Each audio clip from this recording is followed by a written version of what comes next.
اور یہ اللہ تعالیٰ کی رضا کی دلیل ہوتی ہے۔ کسی نے واصف علی واصف مرحوم سے پوچھا تھا کہ آپ کو کیسے پتہ چلے گا کہ میری نماز قبول ہو گئی ہے؟ تو کہا ایک نماز کے بعد جب دوسری عطا ہو جائے تو سمجھ لو پہلی قبول کر لی گئی ہے۔ تو یہ سعادت مند لوگ ہیں جو 5 گانہ نماز شعار زندگی رکھتے ہیں اور ان کی نماز قضا نہیں ہونے پاتی۔ خوش نصیب لوگوں کا یہ مقسوم ہے، اور بد نصیب لوگوں کو یہ سزا کے طور پہ اللہ کے حضور حاضر ہونے سے محروم کر دیا جاتا ہے، اور وہ سمجھتے ہیں ہم نہیں پڑھتے۔ میں کہتا ہوں تم کون ہو نہ پڑھنے والے؟ وہ تمہیں اپنے در پہ بلاتا ہی نہیں، توفیق ہی نہیں نصیب ہوتی۔ وہ پرانے زمانے میں جب بڑی گہما گہمی ہوا کرتی تھی لاہور ریلوے اسٹیشن پر، تو لوگ جب آیا کرتے تھے تو کلی بھر کے ان کا سامان تھام لیتے اور جہاں ان کو جانا ہوتا وہاں پہنچا دیتے۔ تو ایک صاحب اترے تو ایک بوڑھے کلی نے سامان پکڑ لیا، تو جب اسٹیشن سے باہر آئے تو سامنے نوری مسجد پڑتی ہے، تو اس کے قریب پہنچ کر اس نے کہا کہ میکلوڈ روڈ پہ جانا تھا، تو کہا میری نماز اثر ابھی رہتی ہے تو تم سامان کے پاس رکو میں نماز پڑھ لوں۔ تو بابا جی اندر چلے گئے، نماز تعدیل ارکان کے ساتھ ادا کی۔ اب یہ بابو بہت پریشان تھا کہ کافی وقت لگ رہا ہے اور میں نے اپنے ہوٹل میں پہنچنا ہے، تو وہ بار بار اندر جھانکتا ہے تو بابا جی ابھی رکوع میں ہیں، بابا جی ابھی قیام میں ہیں، کبھی سجدے میں ہیں۔ خیر اس نے وقت گزارا، خیر بابا جی نے سلام پھیرا۔ ان کی عادت تھی کہ اس کے بعد تسبیحات فاطمہ بھی پڑھا کرتے تھے، تو وہ پڑھنے لگ گئے۔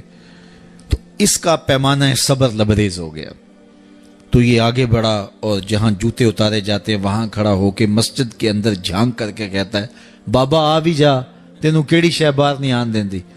تو بابے نے پلٹ کے دیکھا اور ہنس کے کہا پتر جڑی شے تینوں اندر نہیں آن دیندی۔ تو یہ اس کی توفیق کے بغیر ممکن نہیں ہوتا۔ میں نے دیکھا ہے بوڑھے شخص، بوڑھے اشخاص، ان سے بیٹھا بھی نہیں جا رہا ہوتا، تو وہ بڑی مشکل سے لاٹھی ٹیکتے ٹیکتے مسجد کا رخ کرتے ہیں اور سخت سردی میں ٹھٹرتے ٹھٹرتے مسجد میں آ رہے ہوتے ہیں، ٹھنڈے پانی سے وضو کر رہے ہوتے ہیں، اور دوسری جانب ہٹا کٹا نوجوان ہوتا ہے اور مسجد کے سامنے سے سینہ تان کے گزر جاتا ہے۔ اندر سے اللہ کی پکار کی آواز آ رہی ہوتی ہے، اس کے نمائندے کی پکار کی آواز آ رہی ہوتی ہے۔ تو یہ توفیق ہوتی ہے، اللہ سے توفیق مانگو، وہ کبھی سجدے سے محروم نہ کرے، وہ اپنے حضور جھکنے سے محروم نہ کرے۔ قیامت کے دن اللہ تعالیٰ لوگوں کو کہے گا کہ میرے حضور سجدہ ریز ہو جاؤ۔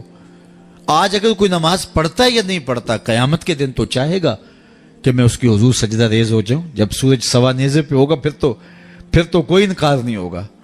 بے نمازی سجدہ کرنا چاہیں گے بھی کمر اکڑ جائے گی، نہیں کر پائیں گے۔